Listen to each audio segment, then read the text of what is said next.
Alhamdulillah. We don't attack America. We will attack Iran. We will attack Israel. Okay. Don't bring up. Who is control your country? Okay, you don't know who is control your country. But we know. Okay, we attack who control your country. We attack. Am I retarded? Absolutely. You live like did we fucking bypass something? This IRT region. I don't get it. He's noticing this is the only account I can't mute. Yeah. I couldn't understand. I couldn't understand. No, it's all good. I was quiet. I think for 1 second. So, as we say, Habibi, come to the U.S. Come attack U.S. God bless. Alhamdulillah. But we attack U.S. Then you attack my country. They attack also your country. You are fucking idiot. What are you talking about? You think we are What are you talking about? What are you talking about? What are you talking about? What you think we are waiting and you attack us when you are killing us? What are you talking about? We're killing you. We're killing your impact. We're killing these people. They are conquering your country. We're killing IRGC. We're killing you, Ahmad. You killing IRGC. We're killing IRGC. We're killing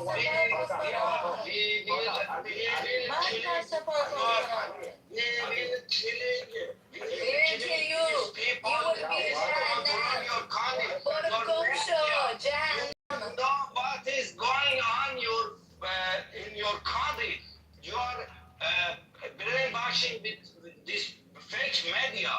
This motherfucking Trump told one thing. Well, I need you to come back up because I can't control your mic. I don't know why. I'm going to invite you back up. Don't do that, Rafi. Don't let him back up. No, come back up. Come back at least. Sorry. Stop screaming, though. Stop screaming. Did you understand, Rafi? His logic is let me break it down. He said, if you attack my country, I have the right to attack you back. That's what he said. I know what he's saying, brother. I know what he's saying. I just want him to come back. I want that lead to come back. Hey, before he comes back, can I ask him a question too? Hey, everybody. Yeah, but I want him to be on this. I know. Before he comes, so he can listen. I'll give him the Farsi so he feels comfortable.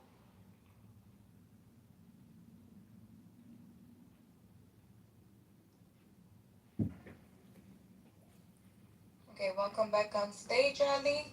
Ali, please do not scream. I don't talk in a calm voice. Yo, I accepted him. I'm inviting him again. Yeah. He's already been invited. Ali, can you leave the room and come back in the room? Yeah, please, Ali, come back. I want you back on my stage. I can't bring him up. Ali, please leave the room and come back in. Okay, he's back. Okay, let's see if we can get him up. Okay, we got Ali back. Okay, Mail the stage off here. Turn off hand raising, guys. Turn off hand raising. Hold on, Ali. I'm gonna bring you up in a different way. Hand raising. 1 second.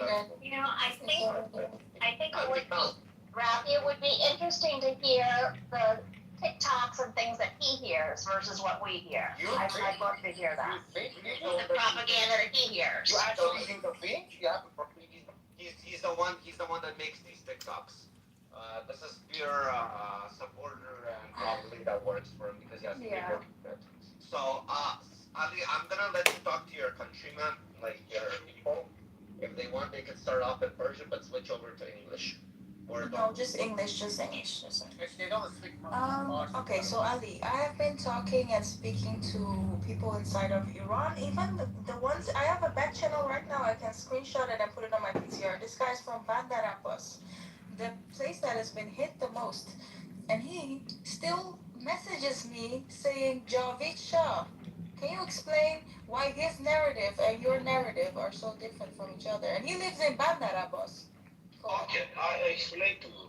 These people are brainwashed with this media that support with APAC and the Israel people that control uh, the companies like BlackRock, companies like Esri Shield, companies by uh, these companies. Okay, so he's basically saying they've been brainwashed. Okay, I have a question for you. Wait, I'm talking. No, let me wait. We got Magic told me. Listen, we got it. You're basically saying that talking. Feel comfortable. Samji, let him. He's from Tehran, obviously. Everyone, stop interrupt. That's why he's speaking. Let him You finish. dropping me. No, I'm not dropping you. I'm letting you finish. Nobody interrupts Ali. These people don't. These people. Don't scream. Don't scream. When you talking about true, Satan shake these souls people. I don't know. Okay. Wait. We are fighting. Can you Yeah, wait. May address aspects of voting machine interference, voter eligibility. Initiatives may highlight claims regarding voter eligibility. We know he's made these kinds of remarks repeatedly while stumping or while talking to reporters. And U.S. News and World Report is reporting that previous claims about a past election are expected to be reiterated. And we all know what that past election is. Now, The Hill is reporting that a White House official told them that the president intends to discuss the security of the elections. The speech is reportedly aimed at building support for proposed federal voting regulations. And U.S. News and World Report is reporting that, as I pointed out a moment ago, that there are congressional members and observers who are expressing concerns about the potential impact of these theories or public trust in upcoming elections, thus the topic of the day. So, we know that following the 2020 election, the president and his supporters proposed or filed at least 64 legal challenges and investigations into election fraud, resulting in a near total defeat in courts across multiple swing states. And we know that a comprehensive legal review compiled by a group of conservative legal experts in the report Lost Not Stolen, and it's the one to which I refer because this comes from conservative legal experts, so we're not looking at a potential partisan bias, tracked each of those cases and concluded that the claims failed to show evidence of widespread fraud. Well, okay, Gary, widespread fraud. Does that mean there is no fraud? Of course, it doesn't mean there is no fraud. But let's look at the outcomes of those 64 cases. 20 were dismissed outright by judges before ever reaching a hearing on the merits. 14 were voluntarily dismissed or withdrawn upon request by Trump and his allies.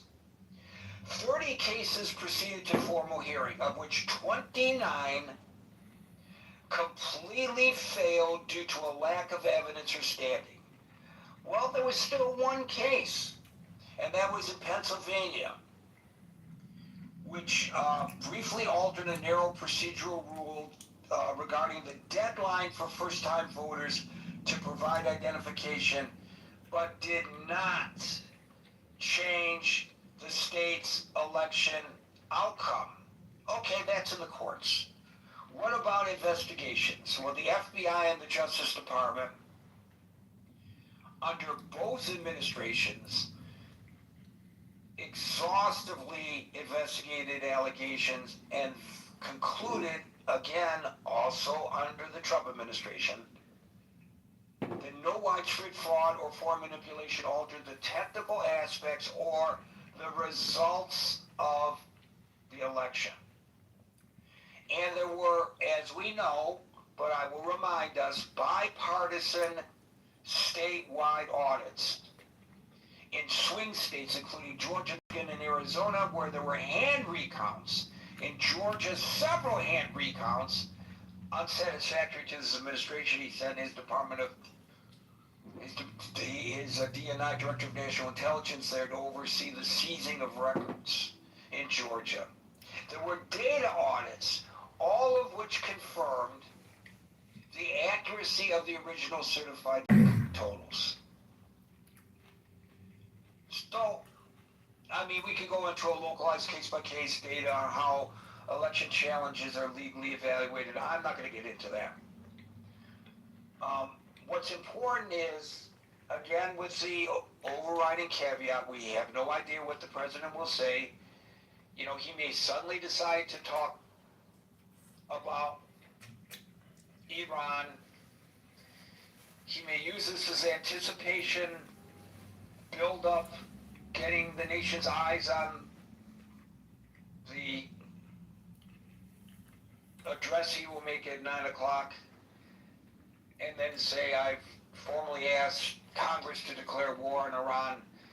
He could, but there are no indications that he will, so we can only go on what the White House has briefed reporters on, reporters who are there on a daily basis. And by the way, this is not your typical leak, like, you know, something that affects the security of the nation, like the new Air Force One is ill-equipped to protect the president, which has now resulted in a witch hunt. This is stuff that the White House purposely leaks, not for attribution, to just judge how it's being viewed by the populace and or by the media. This comes from the White House itself, not people who are saying, meet me in the men's room and I'll tell you what's going on. These are people who are doing the administration's bidding, and it goes on no matter who is the president. This is nothing nefarious, it's just the way things are done in Washington. So with that, I'm going to turn it over to you to opine for all of us. Will Trump erode confidence in elections tonight? I don't know what he's going to say, but I think there is that concern, and I'm not alone in expressing it. I will start calling people in the order in which I see them on the stage. And today, that order begins with Marshall, followed by Alan. I have no idea what he's gonna say. I fear that he'll go on some sort of tirade about the 2020 election and how it was rigged, and he'll spend the prime time address that he should be talking about something important, talking about the 2020 election. So that's about all I have. I'm knocking doors, so I'm a little I'm concentrating on other stuff. But would love to hear what other people have to say. Well, if he does concentrate on that, and he tells us that the elections are not safe, they're not fair, will that erode confidence, do you think, in the American people, Marshall? Or do you think people have said, come on, we've heard this enough, we're going to go out and vote, and we're going to trust in the outcome of the election? I think people will say, come on, in particular it's about 2020, come on, we've heard this before, everybody's already in their camps, it's not going to be very interesting. Let's see. And I actually hope you're correct in that. I hope that if, in fact, this is alarmist in nature, when there's nothing to be alarmed about, that, you know, the voters will have enough sense to suss that out. Shut the fuck up. Well, you are very articulate there, baby. Fuck him up. Oh, yeah. Oh, yeah, you got me. Guys, I'm going to have to close the room because he told me to shut up. What do they gain by doing this? Well, I think they gain by getting a reaction, which I'm happy that I gave them something to satisfy their interjection. So there you go, baby. That's my gift to you. I reacted to you. Anyway, hopefully on the other hand, Marshall, there's always the possibility that he will provide new intel that's been given to him by the intelligence community that will cause us to sit up and take notice, and he might propose solutions to whatever threat the intelligence community has presented to him. And it might be a positive interaction with the American people today. I would certainly hope so, but as I read in something, hope's not a strategy. It certainly was in Barack Obama's election. Hope You are right. was a strategy. I stand corrected. Thank you, Marshall. Alan, followed by Scott.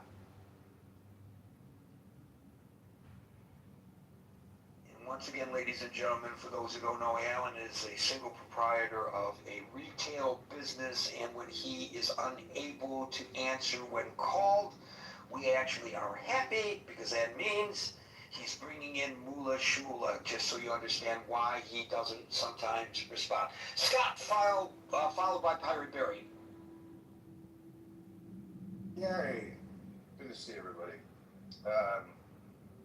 Yeah, it's nice to see everybody here. I was looking for my table. I often close from. I'm looking, Gary. You caught me a little bit with my pants down, so to speak. But yeah, I can't find it now. There's this chart where I quoted from last time we discussed this. I will tell you, in all the swing states, Heritage Foundation collected data on 30 years worth of elections. 30 years, Gary. That's 3 decades. And they found that the number of fraudulent vote casts were like around like 0.00004 or something. I mean, they were minuscule. They just didn't. It doesn't. You had a better chance of being caught, being struck by lightning than casting a fraudulent ballot. It's not something that happens. Like election fraud, it's not something that happens. I think I might have found it here. Oh yeah, here, Gary, I have found it. So, we'll start with my home state, Pennsylvania. Again, 30 years analyzed, 32 elections looked at, 100,526,090 cases, ballots looked at.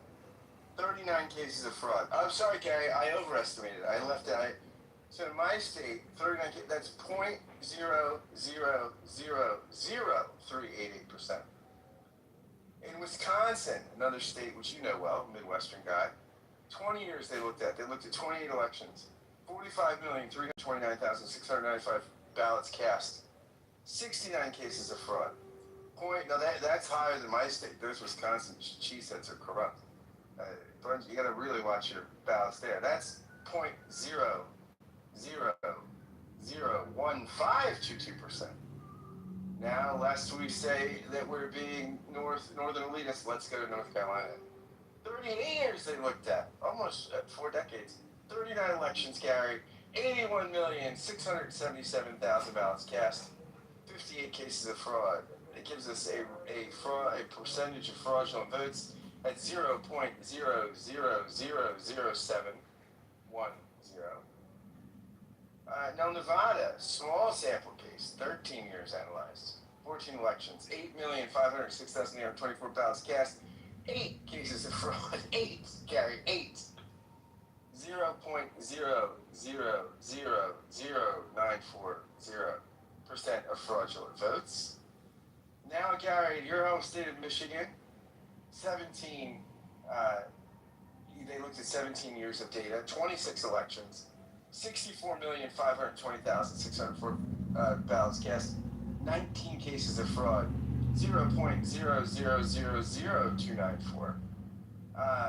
Georgia, one of Trump's favorite states to look at, 27 years looked at, 34 elections held, 64,742,598 votes cast, 23 cases of fraud, 0.0000355. And let's not forget Arizona. 25 years of elections analyzed, 36 elections. They vote a lot there. 46,626,379 ballots cast, 36 cases of fraud, 0.0000845%. This is the kind of threat we're talking about. This is the number of fraudulent ballots, fraudulent cases in these elections. I mean, do you think if this is the nature of the threats, the money is definitely better spent on the transgender mice. I'm kidding. I know it's transgender mice. That's actually very important scientific research. But I can think of anything. Where is Doge when we need them? Spending more money on our elections, we're spending too much money. If this is the amount of fraud we're spending, and we have a deficit problem and a debt problem, we're spending too much money. We could probably, I mean, there's no threats. There's just no fraud happening. Less than 1%, and way less than 1%. 0.0000, then you get some digits. That's just not, it just doesn't matter. It completely does not matter. So, this is just something that's completely insignificant. Again, I could think of a million things better to spend our money on. Okay? You could get a really nice dry cleaning job for all the cops in Philadelphia, or ice cream for the cops in Philadelphia. You could get by all the nurses in Philadelphia, give them a spa day. Anything. I can think of almost any amount of government spending. I could go through any of the lists that my conservative friends and talk radio things they read out. This is what your government does. Anything absurd that they point out the government does is probably money better spent than money after election security. The election, everybody, newsflash. I'm not the news guy here, Gary is, but I'm going to be an amateur news guy. Newsflash, breaking news. Our elections are secure. Very secure. They're quite secure. And there's just not a problem. There's not a problem. Once again, I'll say it again. There's not a problem. So if you want to waste money, why don't we just have President Trump get a bunch of money and light it on fire on the White House lawn? I mean, that would be a better use of money. It'd be entertaining, be good television, good ratings. I can't think of a worse way to appropriate our tax dollars. Gary, I don't know what else I can say. I said it all, Gary. And I don't think there's anything that can be said. I don't think there's actually anything that's left to be said on the issue. I think the issue is, what will Trump say? We all don't know. But none of it will be true. Unless he comes out and says, look, everybody, I totally changed my mind, okay? There are no illegals, like voting. And the elections are, so secure. Okay, so secure. That's the only thing he could say that would be true. Anything else he says will be a complete fraud and 100% bullshit. Thank you, friends, and good night. Unless, of course, Scott, as I suggested, he presents actionable intel about planned interference from foreign sources. Well, yeah, I know that's already happened. But the interference was for Trump, right? I mean, we know that. We know the Russians did disinformation and things like that. But we already know that. If he got up and said, look, the Russians wanted me to win. Very strongly. Putin powerfully and strongly wanted me to win. Okay, he was so Vlad loves Trump. We have a great relationship, very strong. Very strong.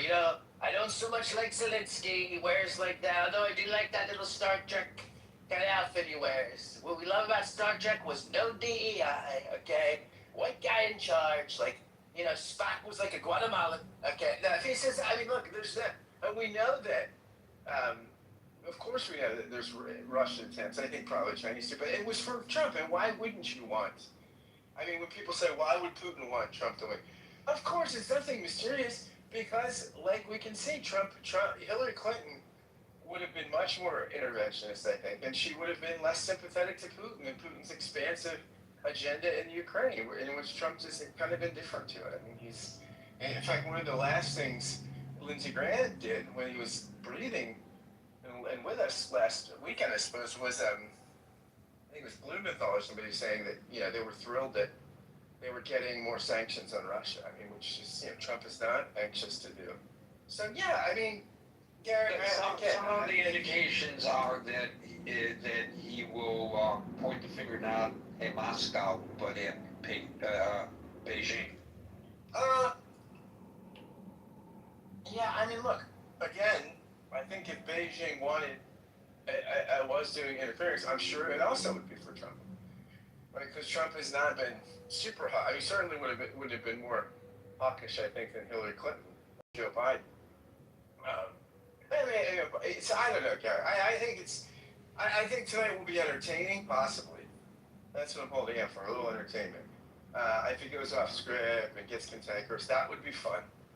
But again, I think it will just be the bullshit propaganda that we've heard. And it's such a, what's frustrating is, look, I have a high tolerance in the sense of, I think his body, awful sense of humor is entertaining. I'm not one of these progressives or liberals that I don't hate Trump. I really don't. I think he's pretty entertaining. But this is really criminal in the sense of, well, not literally criminal, but look, you're doing the opposite of what you say. You're not getting confidence in the election. You're undermining it. And there's only one group of people in the country who don't have confidence in the elections, and that's his devotees. And so what he could do, which actually would be an act of service and patriotism, is to get up and say, look, our elections are secure. I appreciate the devotion of my loyal fans, of my loyal followers, my loyal supporters. But, this election was fair and square. And you don't serve me or the country by, purporting that this wasn't legitimate. I mean, I should have beat Sleepy Joe. But he won't do that. So what he's actually doing, this is the 1984 nature to it. He's actually doing what he's saying, the opposite of what he's saying he's trying to do. He's actually undermining trust in the elections by creating a false crisis that does not exist. Now again, if you wanted to, Jimmy Carter and, James Baker co-chaired an election, bipartisan election reform committee, and they had some suggestions. You can Google it, look it up. Voter ID was one of them. I don't really care about voter ID. In my district, when I vote, I have to sign my signature. My signature's on file. Now, if I want to vote early, I need to show ID. If I go to City Hall and vote, I have to show ID, which I tend to do. But if I don't vote early, I don't have to show up. But I don't think, again, that's a crisis either. But gosh, I could live with it if it would give people more confidence. But I don't even think that's a big deal. There's just not that much voter fraud. And William will tell you, one of the few people that were caught in Philadelphia was a Republican. Most of the rare election chicanery that's happened in recent years that I've seen across the country has been Republicans. So not that it happens even that often, but so Gary, this is I rarely get this incensed, but this irritates me beyond belief because in an age where we're so divided and so polarized on so many things, here's one thing that we agree on: that our elections are secure and fair. They are. That's every piece of this that. And again, this 2020 election has been litigated ad nauseum with a waste of public time and dollars. This is the one thing we should be able to unite on as a country for all our divisions, that when we go behind the curtain and push the button or pull the lever, we can be confident that our vote will be counted and that the winds of democracy blow on. And he's trying to undermine that, which is sad. Sad. Very sad, Gary. Very, very sad. Sad and nasty, like Gary Baumgarten. Gary can be nasty sometimes. Very sad. There you go, Gary. I'm wound up. I might need to. I gotta They're serving brewed decaf. I know. I need to slip it at me. Like Trump, you're very entertaining tonight. So, one of the things I just want to underscore, Scott, you quoted a study, and I just want to the fact that it comes from the Heritage Foundation, not the Brennan Center, the Heritage Foundation. So it's not as if that was a study that was promulgated by Democrats. They don't have a lot of trans bathrooms at the Heritage Foundation. Right. Headquarters is my understanding here. Right. I mean, these are his folks. These are the people who vet out his nominees for the United States Supreme Court. And so you can't say that what Scott did was some BS analysis by some progressive or socialistic or communist or democratic think tank that's propagandizing just to undermine the President of the United States. These are his people. Yeah, Dan, what I appreciate about that study too is that it's longitude. I mean, they go over years, more than 3 decades in some instances. So it takes into account high and low turnout elections, off-year elections, presidential elections. You're getting a really broad sample, right? That's what I appreciate about it. You're not. And you're looking at lots of different states. So I mean, this is. I don't understand what more data people would want. By the way, do the data show any anomaly when it comes to mail-in only states? I don't know. I don't know. Everything I've read is that mail-in is just as safe. I mean, the only thing I will say, and I grant this to my friends, about 2020. For instance, Pennsylvania was a state that did, because of COVID, mailed a ballot to everybody. Now, I had just moved, and someone got my ballot, right? I had moved earlier in the year, but someone got my ballot because my address was still there. I voted in person that year, but someone got my ballot. So I don't know. I don't think they used it. It would have gotten flagged. I would have gotten notified I voted twice. I think. But I think COVID. There were probably some irregularities like that during 2020. I don't think we're fraudulent or anything. It's just sometimes people got multiple ballots or something. There were some clerical errors, I'm sure.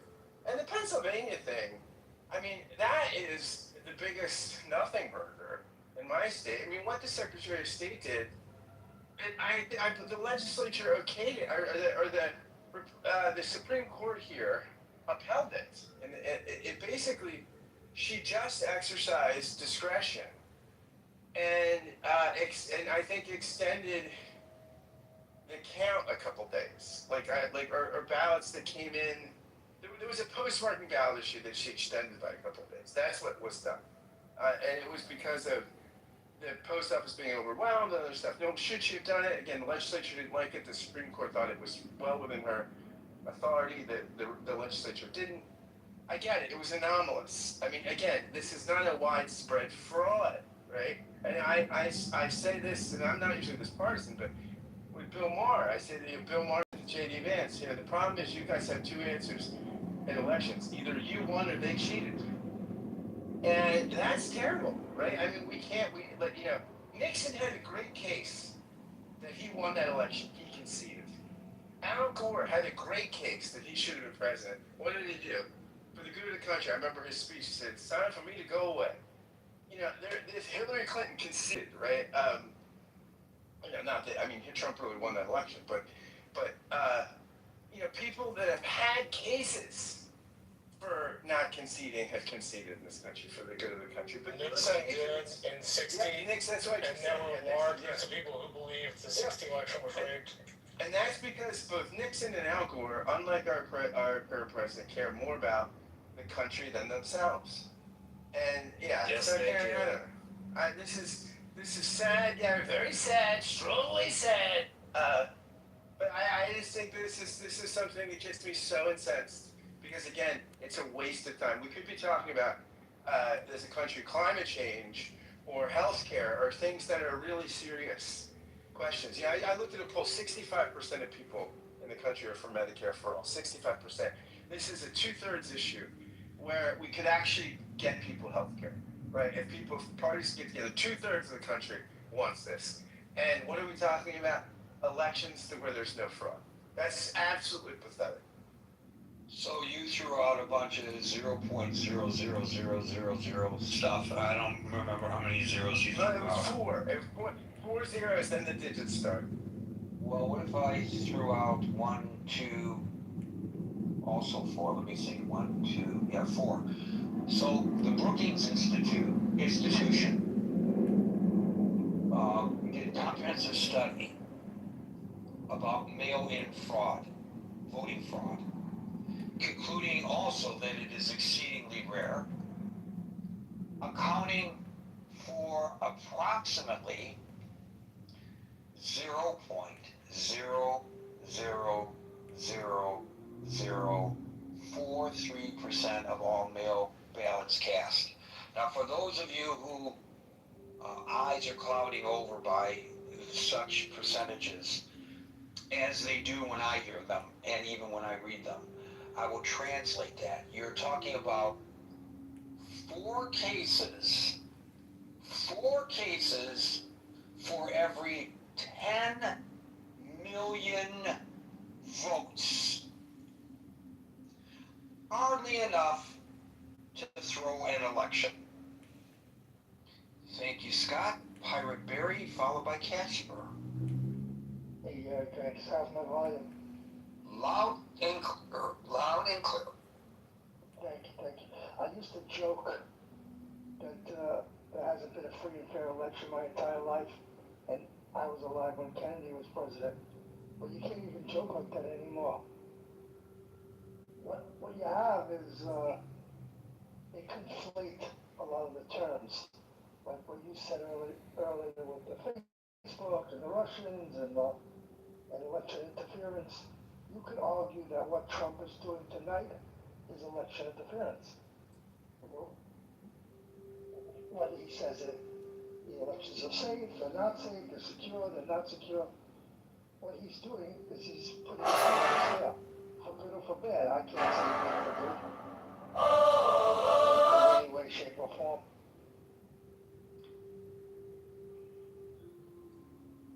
Well, to your point, Barry, if God is correct, and I have no reason to believe that the statistics he gave us today are not accurate, if you raise an issue, sound the alarm about something that is not an issue, especially if it surrounds voting, I think your point is, just by virtue of the fact that he is raising this issue in a prime time event, no matter what he says, puts in the minds of some of the voters that there's something unfair, unsafe, insecure about the elections. And he wrote, and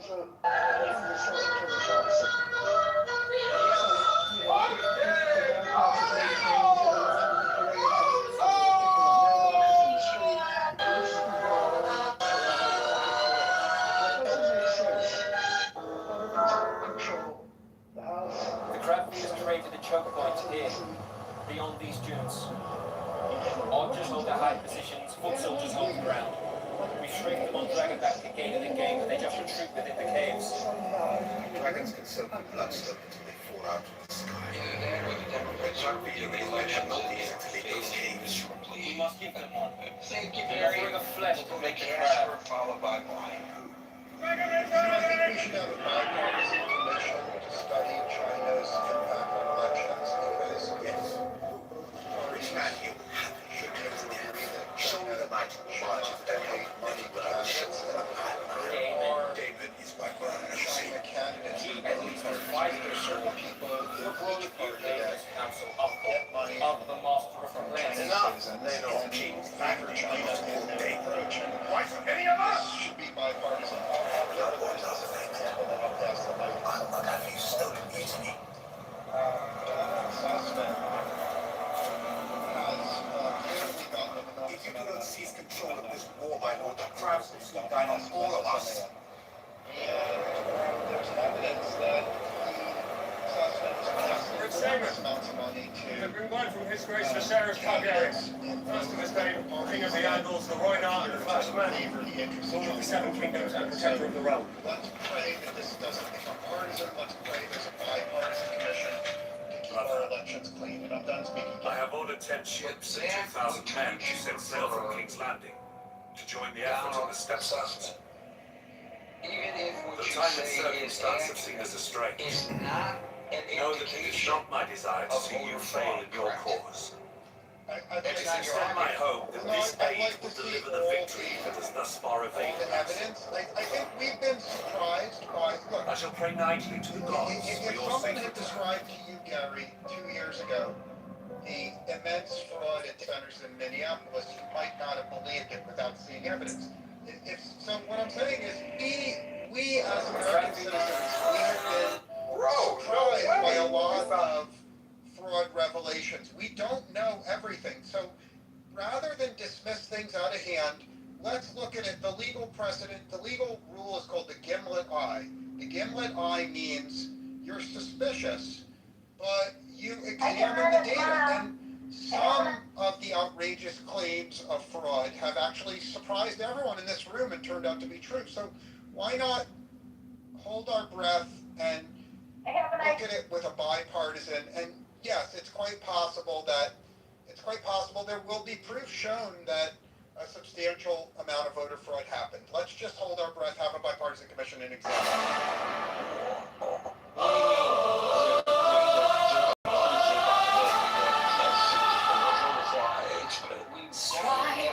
Strike the master chord on a flaming sword, crown child and conquering lord, avenger, O thou of the head of the hawk, be thee At every plea I invoke, throughout the whole of the ritual, give the sign of Apophis. the only begotten child of Osiris thy father, and Isis thy mother, he that was slain, she that bore thee in her womb, flying from the temple of the water.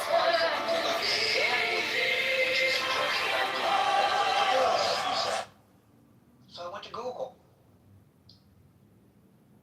Donald Sussman is not intentionally funding pro-China political candidates.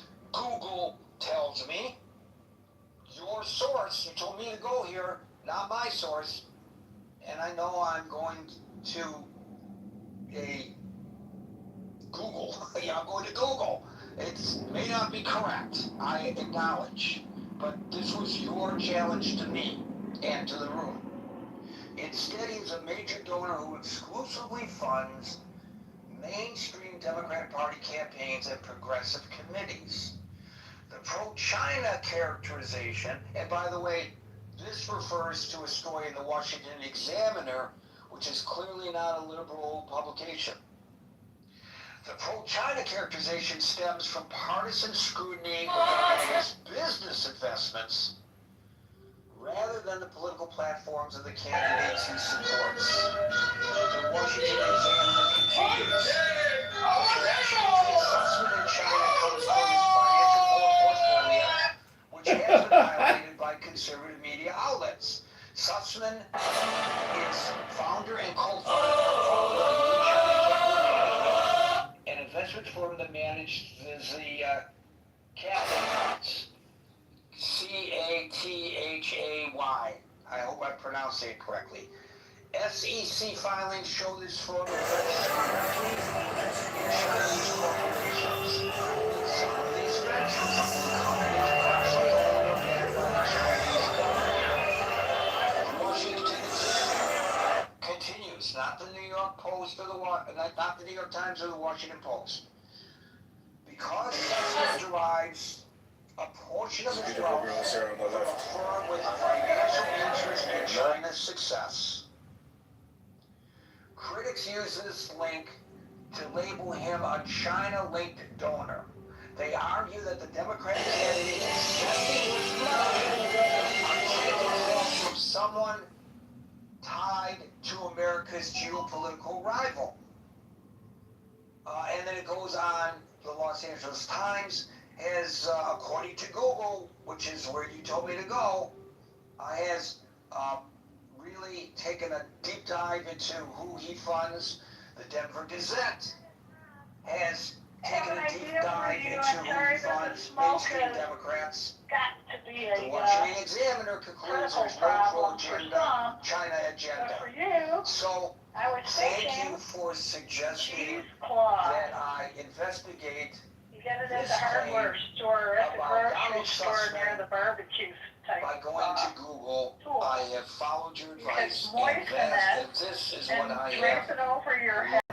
I give you an opportunity for rejoinder. Yeah, my source is the Los Angeles Times article about him.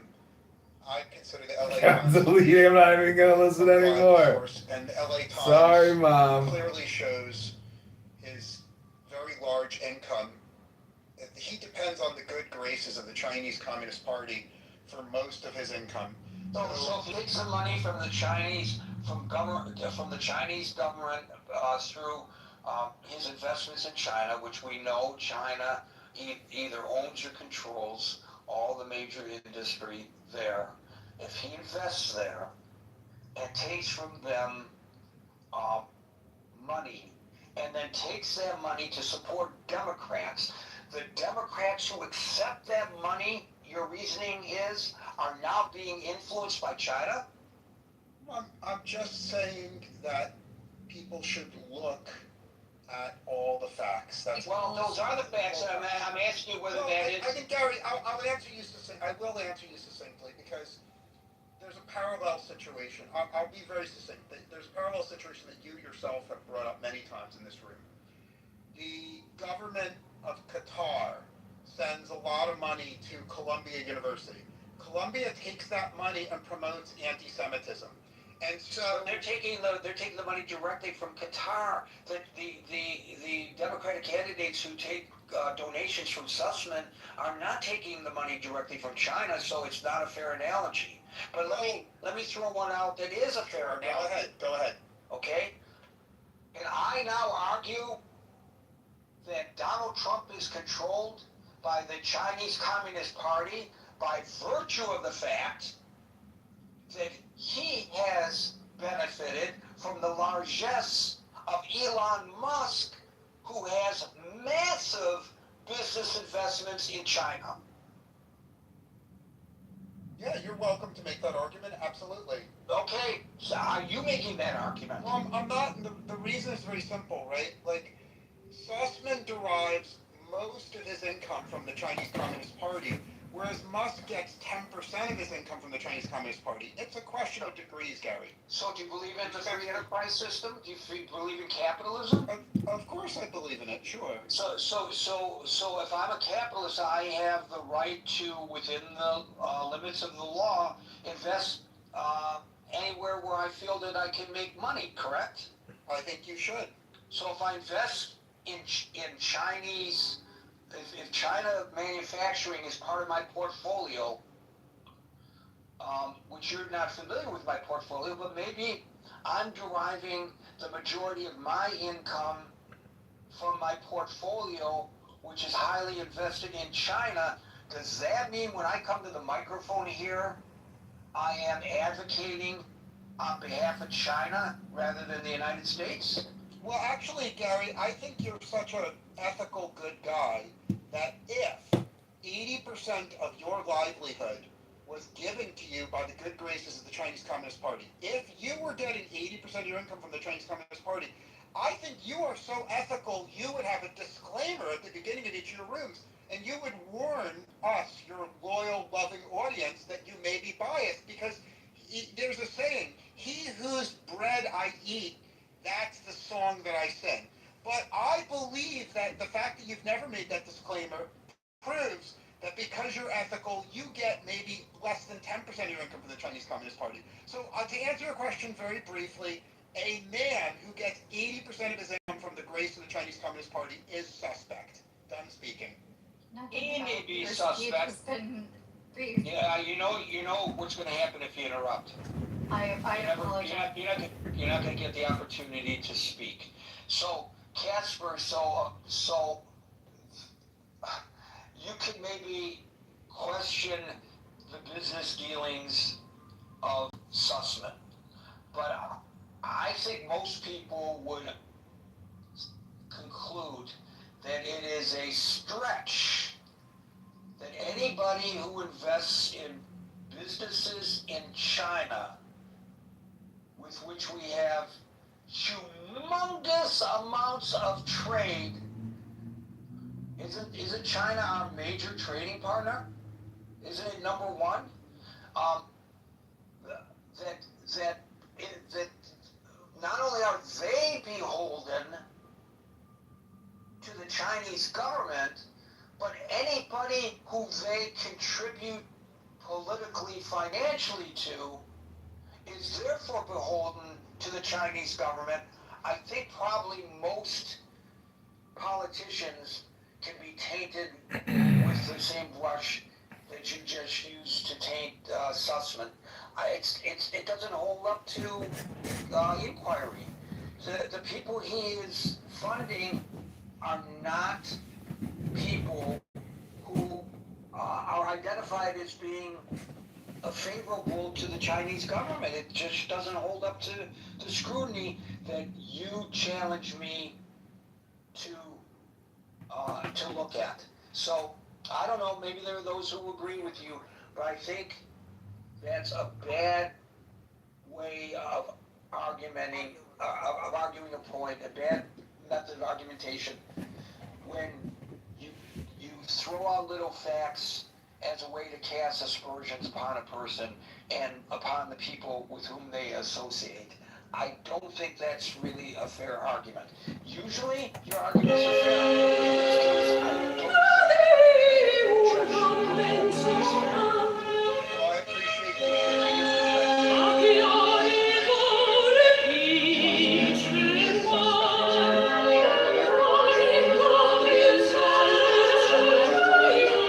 perspective.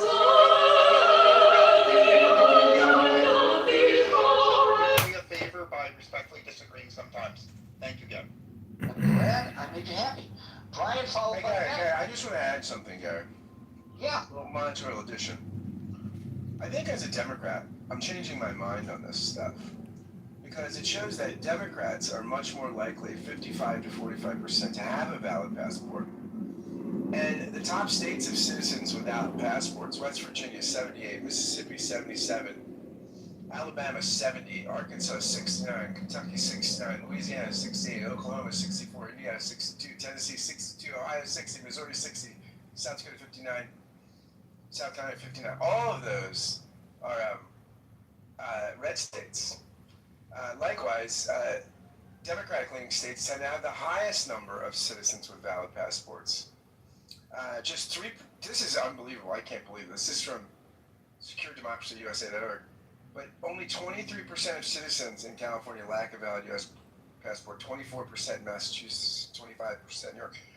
So, man, I mean, Trump could be enfranchising the Democratic Party. This might be the best turnout and the best thing to advance. I think Democrats should be for the SAVE Act, it looks like, because it's going to hurt Republicans much worse than it will hurt Democrats. Go SAVE Act. Do I need to tell people that sarcasm was intended here? Or do you think they got it? People know me, Gary. Thank you, Scott. Thank you, Casper. Brian, followed by Benoit. Hey, thanks, Gary. I think Trump is going to put on a show tonight in order to try to gain momentum for the SAVE Act. I think he's going to bring up some old claims. He's going to probably throw in a couple new claims. I doubt there'll be strong evidence. I mean, he would have to show why it was the case that such rampant voter fraud happened in 2020, but not 2024? I mean, was it just because of the COVID, the mail-in voting? I mean, if he's saying the machines were at fault, then, I mean, so he's going to have to, make that case. He'll probably include a lot of hyperbole, a lot of connections in his mind that make sense, and I think he will try to come across as convinced that the votes, the elections are at risk, and he's going to probably try to convince people to get this SAVE Act across the finish line. So I think it's the top item on his list. I think they're running into an August 3rd deadline for some of the stipulations or some of the pieces of the legislation to take effect, and I think he's just going to go all in with hyperbole and flame throwing to try to light a fire under people to call their senators, get it across the finish line by whatever method possible. Is that healthy for the country? No, I think he's willing to do whatever it takes. I think he's willing to get his agenda passed. He sees himself as, I think, in a position that he won't have again. If he doesn't win the House and the Senate, he's done. I mean, they're gonna impeach the shit out of him. The House will, and he'll be stalled. So I think with the gerrymandering, the SAVE Act, I think he's going to try to get gas prices down. He's going to do everything he can in his next few months to save the House and the Senate and try to get more stuff done. And if it has to, cause turmoil and disenfranchisement or political tensions to rise, I think he's willing to accept that. He looks at it like it's a fair trade, I believe. Interesting to the point of the gas prices. He's been pushing this big MAGA supporter franchisee of gasoline, which supposedly is selling gasoline at under market value. In other words, it's a loss leader. I don't know what you're loss leading to. The convenience store inside, the coffee sales, I have no idea. And he wants other oil companies, this is a small startup oil company, to follow that example because they're being un-American, he claims. Well, as it so happens, these gas stations are located primarily in New Jersey and then in Pennsylvania, and I live in New Jersey. And several of them are located very close to where I am right now. And so I've kind of been paying attention, and guess what? Even their prices are going up. So he's got a problem if, in fact, the oil prices are such an issue going into the midterms as you suggest they may be for him. He obviously has an issue we're all aware of. There's a great story out today in the Associated Press about how people, and I actually voiced a piece about this yesterday for Fox Television. I work in radio, but I voice pieces for television. And there are people who are finding groceries unaffordable to the point, and this is really not a smart thing to do, but if you need it for the very survival, you're going to do it. They're putting on their credit card their grocery payments because they don't have the cash money, thinking, well, somewhere down the line something will go well for me, but the income doesn't increase, but the cost at the supermarket increases. This puts them in the financial ruin just to be able to put food on the table. I think he's going to intentionally, so to address, I think, what Scott and maybe Marshall said, I think he's not going to worry about undermining confidence in the election. In fact, I think he's going to do the opposite. I think he's going to deliberately undermine confidence in the elections. He's going to throw out a lot of hyperbole, a lot of loose connections or flimsy arguments about voter fraud in 2020, and he's going to use that to try to get the SAVE Act. He's going to say, here's what we found, it's really bad, it's the worst, and it should never have happened, et cetera, and oh, by the way, here's the legislation that is teed up and ready to go to address it. So I think he's going to deliberately light a fire under people's confidence in. So he's going to lie to people. Well, I mean, I don't know what evidence he has.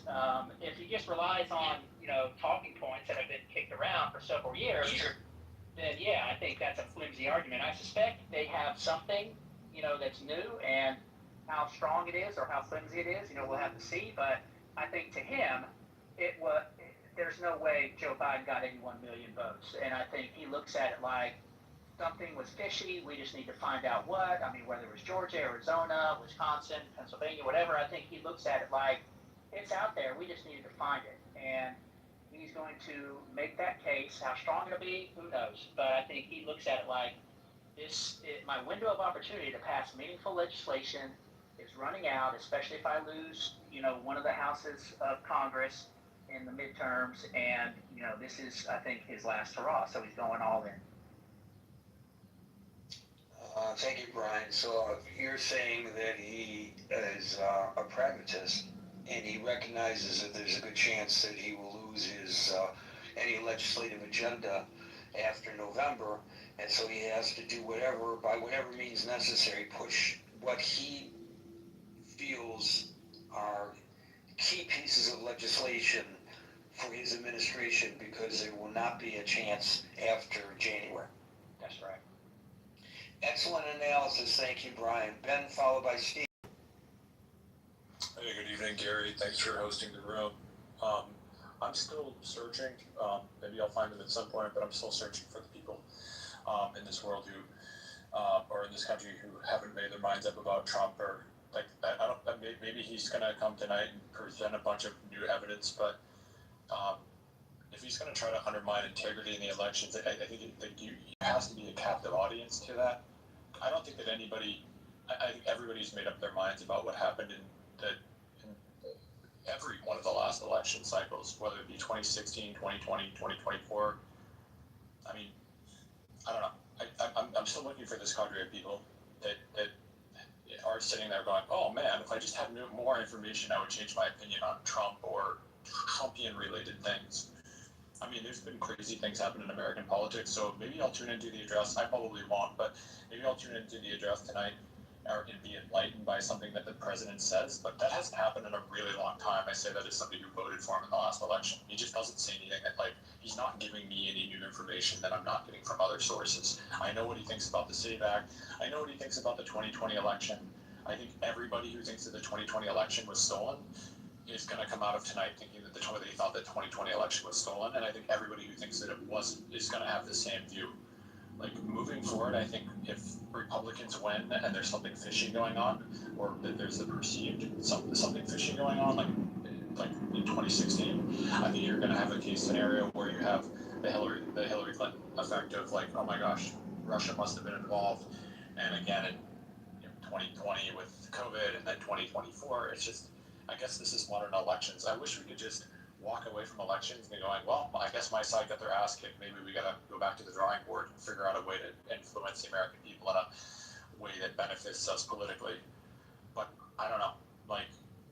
Those elections are getting fewer and fewer in my lifetime. Maybe one of the Barack Obamas was that was the case, but I even remember going back to George W. Bush in Florida and all of that stuff. It's just.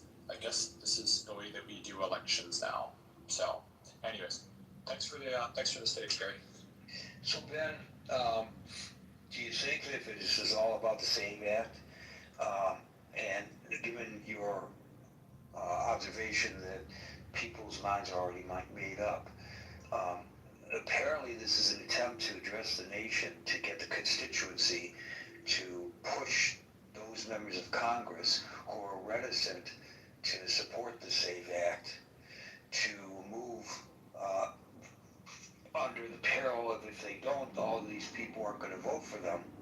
I think that's probably what the strategy may be here. Do you think he motivates a sufficient number of constituents to push some of those Republican members of Congress who are reticent? I mean, maybe. Again, I'm often surprised in American politics. So again, my jaded view of American politics is just what it is. But again, I'm shocked. Honestly, I've been shocked before. I might be shocked in the future. I just don't think that, like, if you're a Republican and you're the type of person, let's be honest, who calls or texts or emails or whatever it is, or gets on the horn to their local elected representative. I don't know that, like. I mean, we're talking about election integrity here. We're not talking about a low priority thing. Like, this is, let me put it this way. If you're really into election integrity, I don't know that this is gonna, like, again, I voted for him in 2020. Like, I'm not gonna call my local congressperson any more than I have already when it comes to this type of stuff. Like, I don't know who it is that he thinks he's gonna get out and push for this stuff any more than they would have already. Like, I think those people are already out talking to their elected representatives. I just don't know how many more. Again, I've been wrong. So maybe I'm wrong. Maybe all of a sudden, maybe this address lights the fire and millions more people go to their local town, to their local representatives and go, oh my gosh, this has to change. I had no idea until I heard Trump talk about it. I just think everybody's made up their mind already. So if you, a 2020 Trump voter, don't feel that you can be moved by it, then you're the guy he's trying to talk to here, I think. So if after today your view change, if after today your view changes, Ben, let us know. I'd be really interested in knowing if he can move you. Well, you are our proverbial canary in the coal mine right now. There you go. Yeah, Gary, I think that what Trump can do, though, I do agree with Ben that people are kind of in their camps right about 2020. But I think what Trump can do is continue to undermine confidence in the elections, right? And again, the Bill Maher line, right?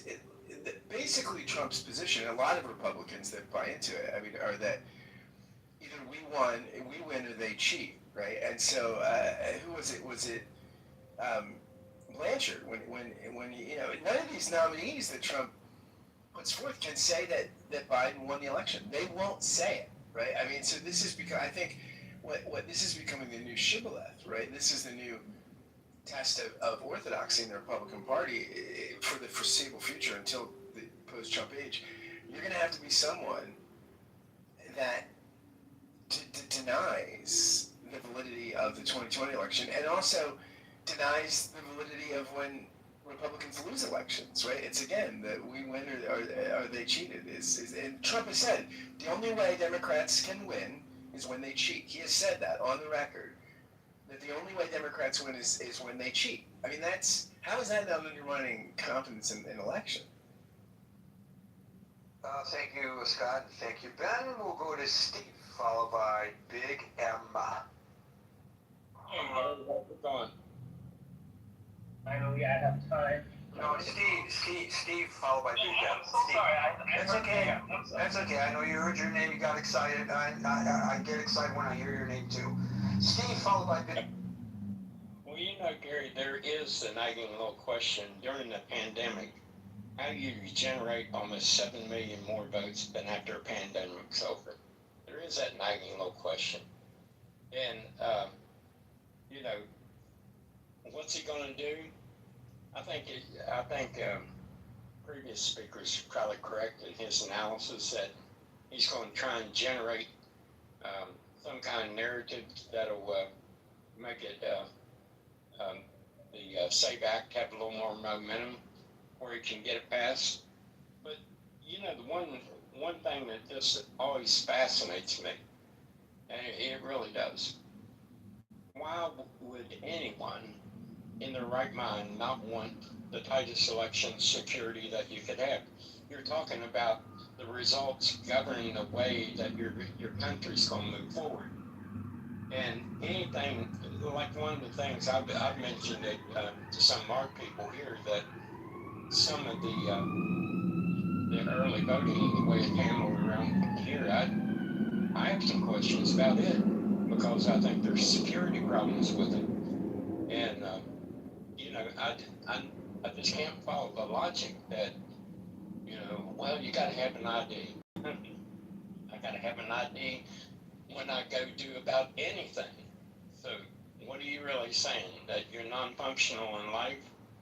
You know, some of the logic that's thrown up against tighter election integrity, to me, it's just asinine at the core of why you would think that way. So what's Trump going? Is he going to undermine democracy? No, I think Scott's got it about right. I think Scott, his analysis, you know, I think by now we've got hardened camps of pro and con about whatever went on. I don't think there's that much. If there is the sliver that he feels is necessary to maybe perpetuate his bill through Congress, is he chasing like Don Quixote? Is he chasing windmills? I don't know. It could be, but you know, the larger thing for me is, why would you ever not want the most secure? You look at how Mexico does it. Mexico has extremely tight security on their elections. A lot of countries in Europe are much tighter than us too. Well, why do they feel the need to do that? And you know, I think it's obvious, because the results and accurate results result in the will of the people. And anytime that there's absurd that it's polluted in a way, then you're getting a distorted view of what the country actually wants.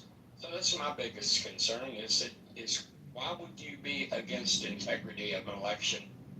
And, you know, going and getting a driver's license or going and getting an ID is not a monumental task.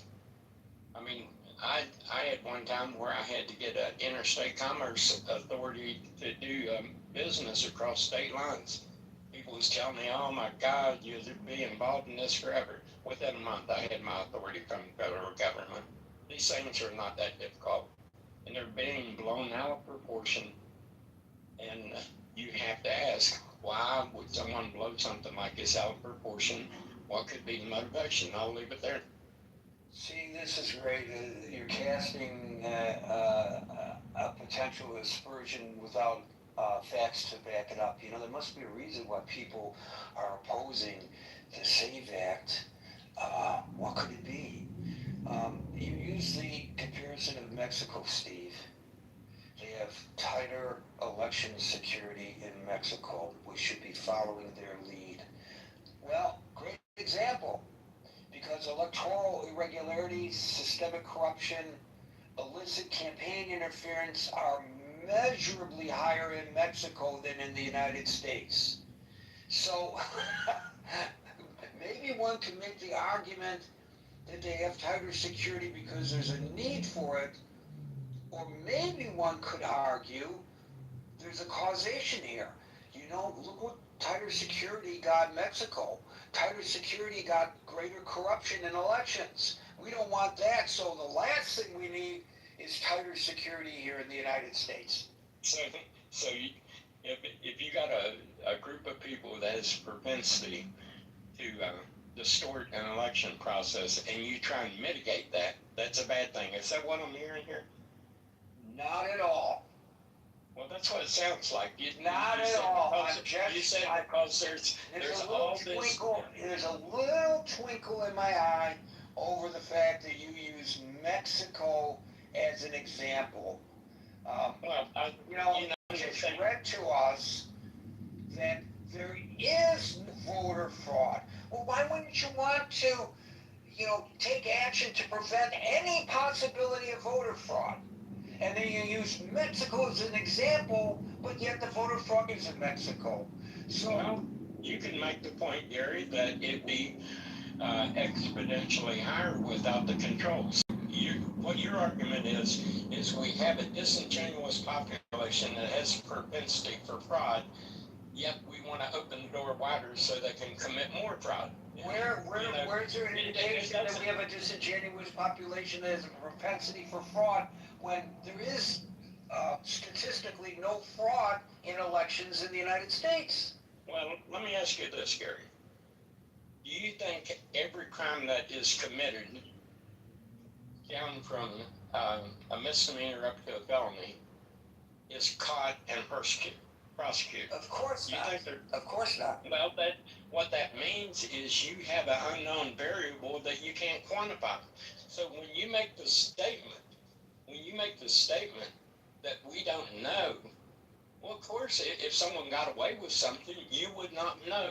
You could not, could you? Are you arguing that people in large enough numbers got away with voter fraud in the United States to the point where they were able to steal elections, but they were never caught? What I am saying is there's unknown variables at play. I agree that there are unknown variables, but I'm just asking you, I'm asking specifically if that's what you are arguing. No, what I am saying. You're not arguing that the elections were stolen. No, what I'm saying, until you can quantify an unknown variable, you don't know its size, scale, or scope. For instance, when I was a kid, there was a guy down here, Joe Manchin's uncle, would come down to these elections, his Secretary of State. He would get kids to go out and find a local town drunk and tell him to give the local town drunk whatever he needed to buy his favorite drink if he'd come over and vote. It was known. It was all across the county. This was not even questioned. I mean, I've seen the guy do it myself. So does it. Steve, Please, go ahead.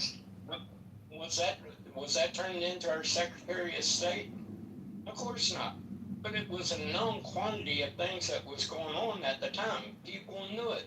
Was it reported? Was it part of the state statistics on voter fraud? Never was. But it was a well-known fact.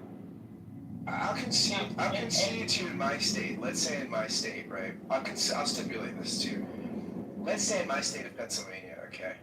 Over the past 30 years, the Heritage studied. Let's say that would it be fair to say? I'd say let's go outlandish. Let's say the voter fraud, the fraudulent ballots were 100 times the amount that we caught. Is that reasonable? 100 times, that'd be fair? Well, yeah. 100 times, that's a lot, right? Right. If it was 100 times as many as on record, it would mean that 0.0038 were cast in Pennsylvania. That's how many percentage of the fraud. That's 100 times the amount of fraudulent ballots that they've caught. It would still be statistically insignificant. And now you're quantifying the variable, aren't you, Scott? I'm saying let's take what you asked him to do, right? No, I didn't ask him to do it. He offered us a proposition to give value to the variable. I'm saying that over 30 years in my state, Heritage found, not Brennan Center, so the Heritage found that 0.000038 percentage of ballot casts were fraudulent.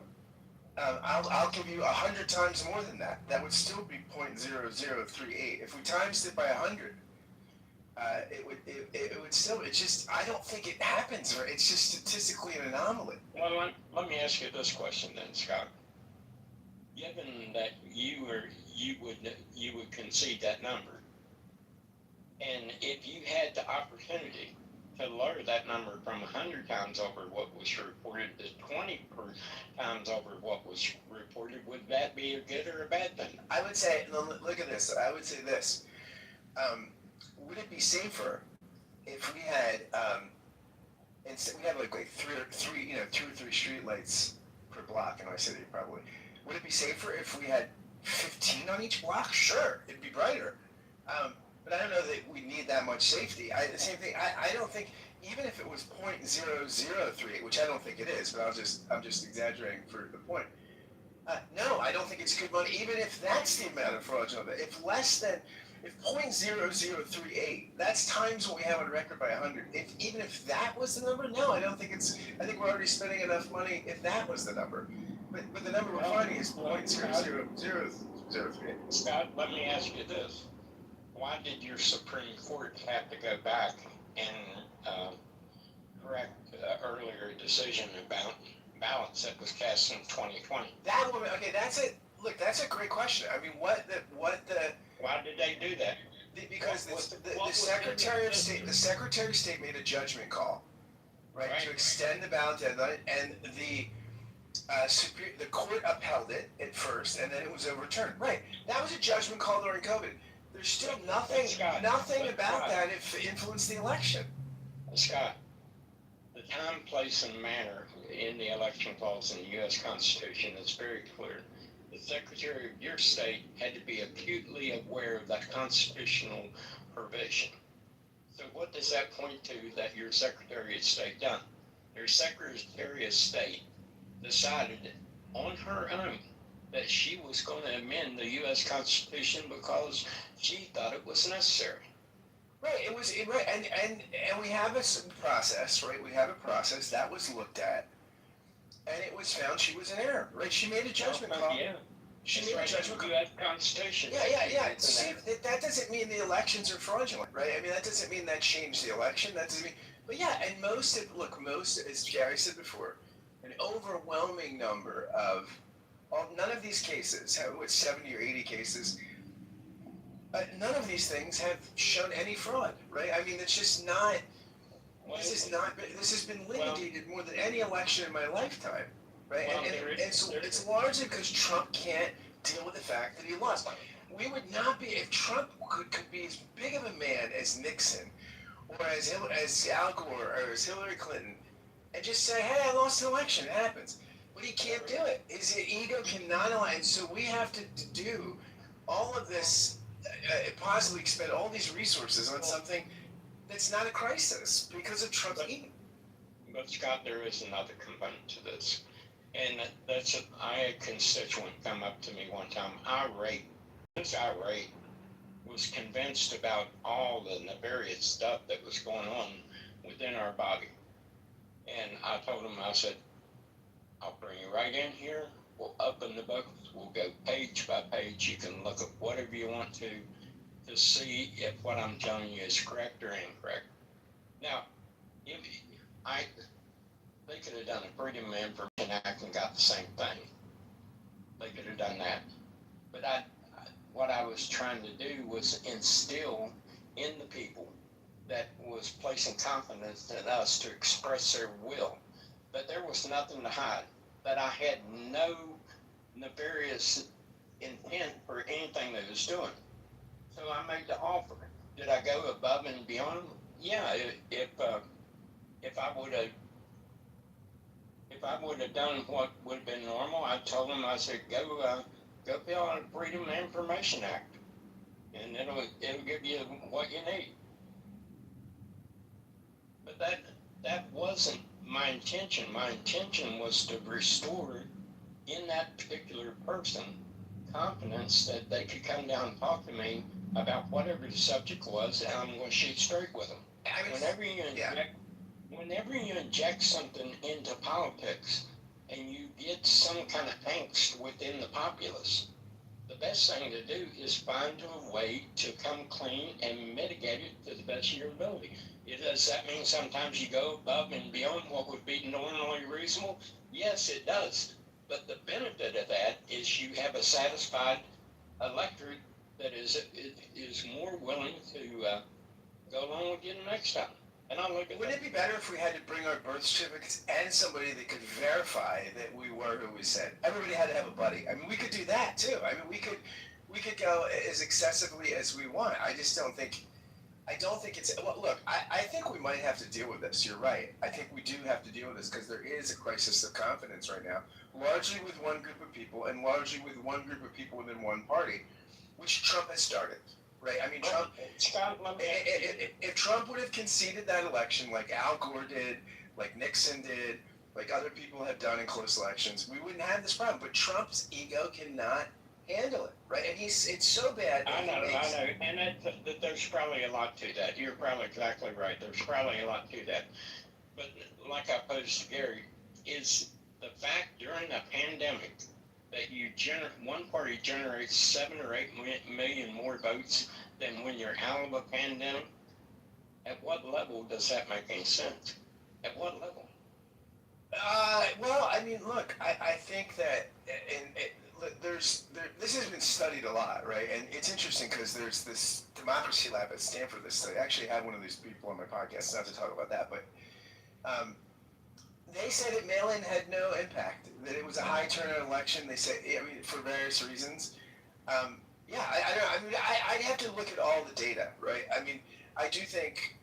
The obvious impediment of fear of getting COVID and the fear of going out in public, and this should have led to less people. You know what I will say? No, the anecdotes are not evidence, right? Anecdotes are not evidence. But I waited one of the longest. When I voted for 2020 in 2020, I voted at 3:30 or 4 o'clock in the afternoon. I was living in the city, but I was still registered in the suburbs. I had my registration change hadn't kicked over yet, and so I had to take an hour train ride out, and I waited over an hour to vote in that. It's the longest I've waited in an election ever, and that was 2020 during COVID. God, was you a COVID spreader? Shame on you. I was a super spreader, right? I'm just kidding. I think COVID might actually have had a converse impact. People get pent up. They don't like being pent up. Therefore, they want to get out and vote. And it didn't help that they were cramped in their homes and watching cable television like everybody and your mother. And I think that was one of the largest turnout elections I've ever worked. When I worked in Georgia, in Fulton and Cobb counties during the runoff after the election. And there was just a huge amount of people. So I think counterintuitively, COVID actually set the stage for more people to be interested rather than less people to be interested because there was so much less that they were doing. And you know, Marshall and Gary and Scott all, part of this stuff I'm just trying to throw out contrarian points for people to consider. Not that I really believe all the points I've said, but we tend to get in these conversations where different views and different things will never be brought to the surface to be considered. And part of my conversation is just bringing something to the fore and, well, you might want to consider this. Throw it out in the trash or mold in your mind a little bit. But it is something that people talk about, and it's something you may want to consider. The thing that always comes to my mind is the 1876 election between Rutherford B. Hayes and Samuel Tilden. And it affected the Democratic Party for 3 generations. And one of the measures that was taken as a confidence-boosting measure, Steve, was the Electoral Count Act of 1886, which was put in place to help prevent some of the super close results that they had gotten previously. So I do think you're right, confidence-boosting measures are important. And I was saying, Steve, go ahead. Yeah, go ahead. Go ahead, Gary, I'm sorry. I was just going to say to your final point, that's the beauty of this forum. Everybody's point of view is welcome, right? Right, and yeah, exactly, Gary. And, you know, that's why me and Scott can talk, and Scott holds diametrically different points of view, but you'd be surprised the number of issues we can agree on. So, just because... Thanks for coming to my daytime rooms, buddy. You're a key contributor. Yeah, Scott. And, you know, like I say, it's good for everyone to consider the complete spectrum. Is 80% of it trash? Yeah, if it is, throw it in the trash. Don't even mull on it. If something kind of clicks with you and you want to consider it a little bit, it'll probably make you a better thinking person. That's all, Gary. Like you and me, Steve, you and I can both agree that the first time we went to a Mexican restaurant, it was a phenomenal experience. And the second time we went to a Mexican restaurant, oh, yeah. How dare they consider that Mexican? How dare they even consider that? That's right, Gary. I was actually embarrassed. Over that, Gary. Well, next time I'm coming through West Virginia, you'll make it up to me. Because I think next time it's your turn to buy. It is. I will too, Gary. I'll make sure I'll flush out a good resting for us next time. Thank you, Adam. Like I say, that's all I want to add to it. Thank you, Steve. Big M, followed by Michaela. So, I think we're gonna hear what we've been hearing, is a lot of grievance, a lot of, probably not stupid enough to be explicitly hateful this time around, but we're gonna hear a lot of victim playing, a lot of blaming, a lot of anger, a lot of, quite frankly, loser behavior. And I didn't even know the union was tonight until I found what he has to say, to be honest.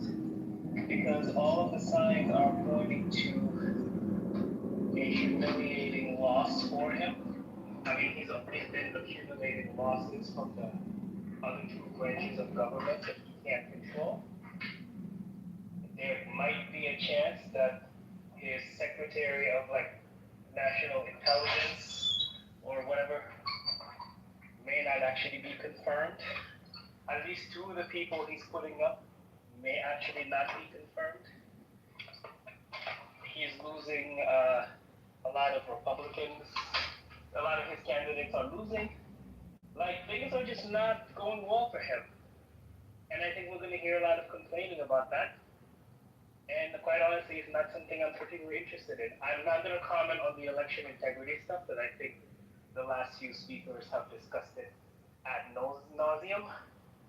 But if the expression "so goes Maine, so goes the nation" is true, then we are going to have a really ocean deep blue wave coming up in November. Guys, Susan Collins is done. Thank you for that, Big M. We'll go to Michaela, followed by Trent. Yeah, I really like Steve's comments. Is that his name? Where did he go? I was, suspicious in 2020, and the things I was looking into about election integrity were the machines, Dominion, and the other ones I can't remember.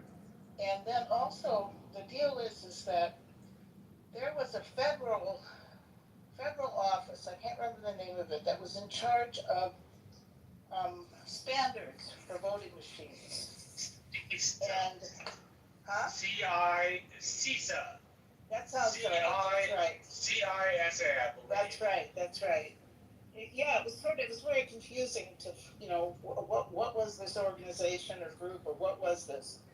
But the standards that they sent to the states and all that, the states didn't have to follow them.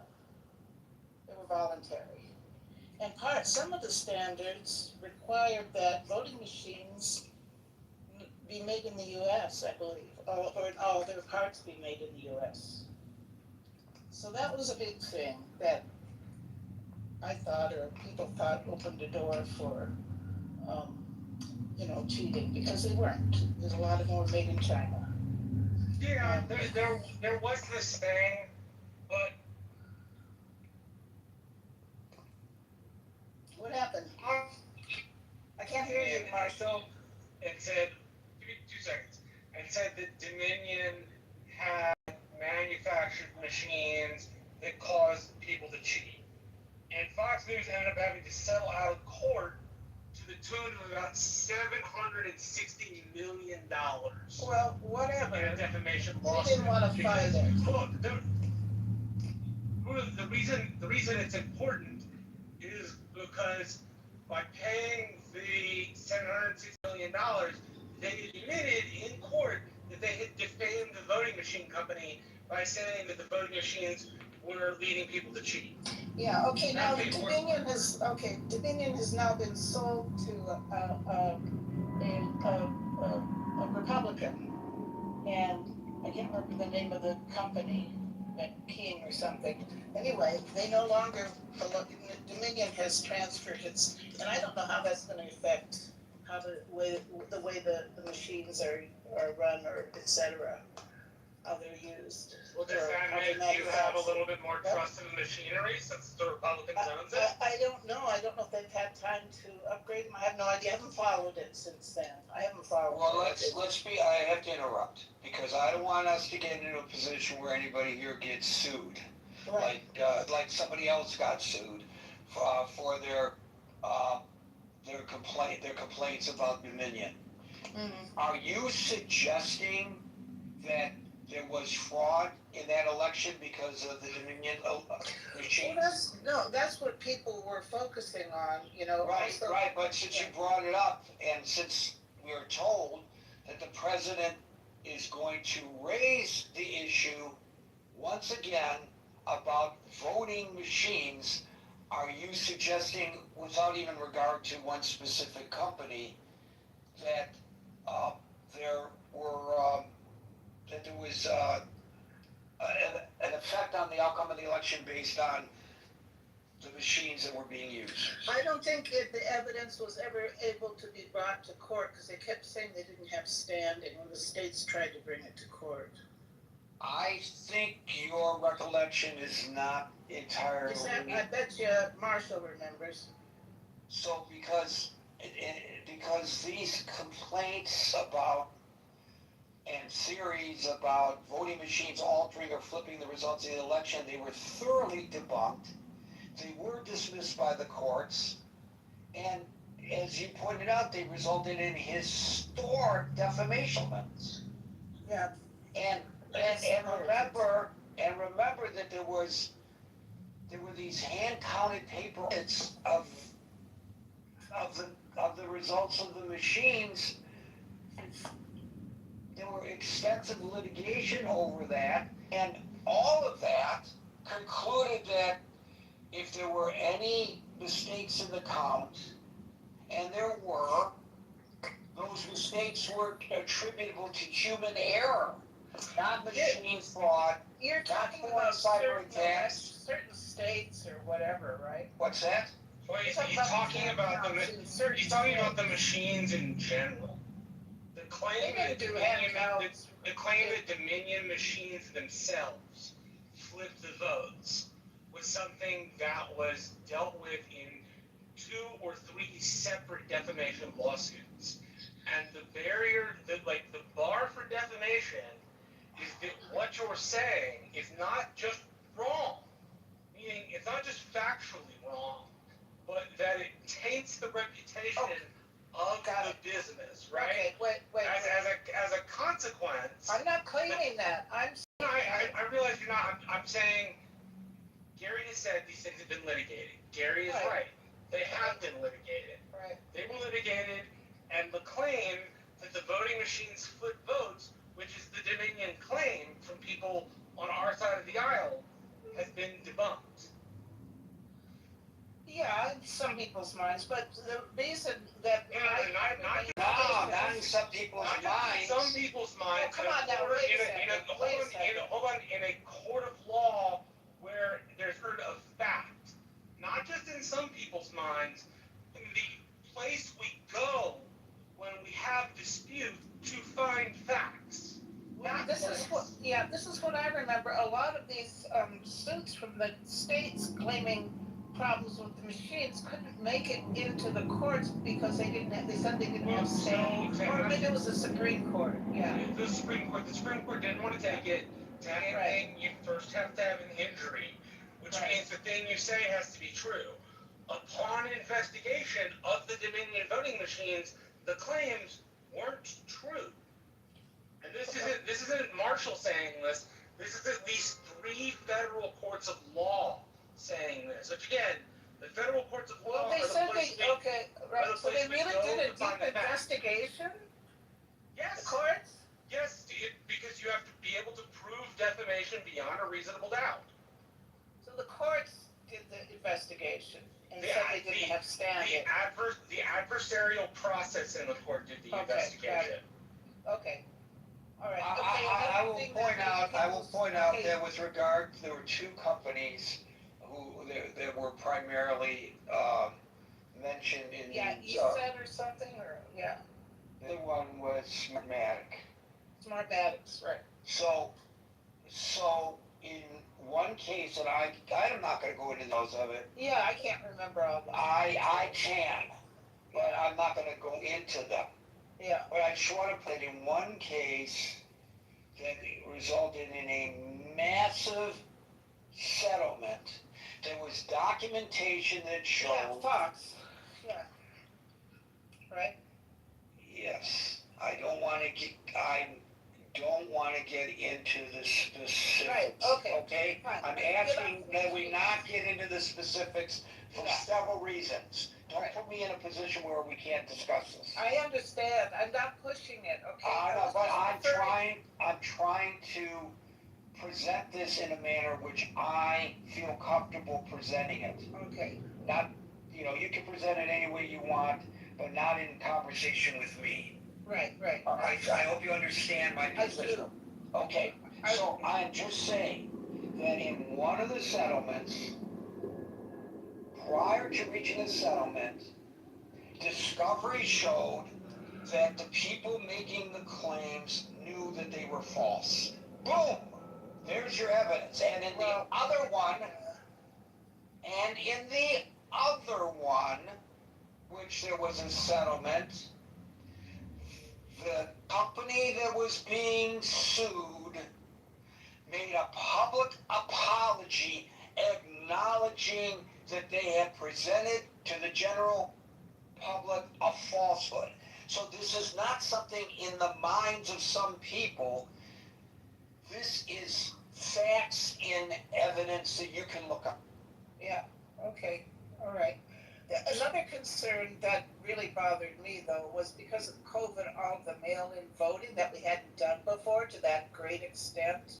It continues now. Like, we started it during COVID, and now we're continuing it. All the extended voting times, the mail-in, We did not start mail-in balloting under COVID. No, okay, we extended it. the- We had it before, but we increased it.